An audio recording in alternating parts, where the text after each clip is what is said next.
Francis പാപ്പയുടെ സന്ദേശമടങ്ങുന്ന ഉപഗ്രഹം June 10-ന് ബഹിരാകാശത്തേക്ക് കുതിക്കും.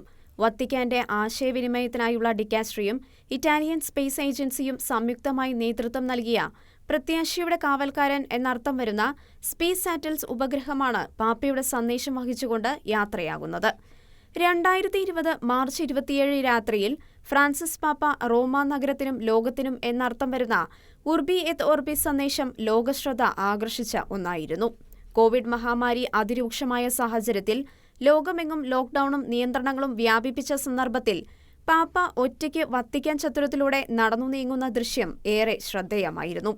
പ്രസ്തുത ഉർബി എത് ഓർബിസ് സന്ദേശത്തിലെ ഭാഗങ്ങളാണ് ഉപഗ്രഹത്തിന്റെ സഹായത്തോടെ ബഹിരാകാശത്ത് എത്തിക്കുന്നത്.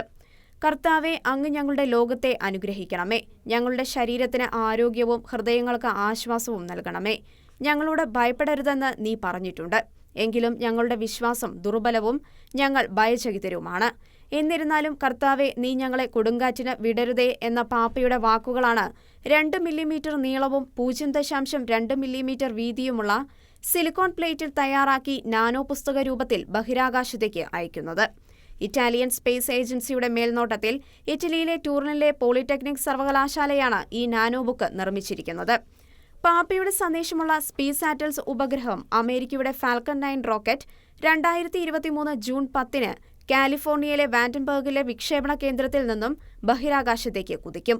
ഭൂമിയിൽ നിന്നും നിയന്ത്രിക്കുവാൻ കഴിയുന്ന റേഡിയോ ട്രാൻസ്മിറ്ററും അനുബന്ധ ഉപകരണങ്ങളും ഉപഗ്രഹത്തിലുണ്ട്.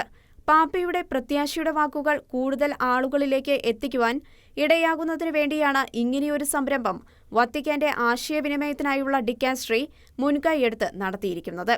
ഇറ്റലിയുടെ സ്പേസ് സാറ്റൽസ് ഉപഗ്രഹത്തെ മാർച്ച് 29-ന് ഫ്രാൻസിസ് പാപ്പ ആശീർവദിച്ചു.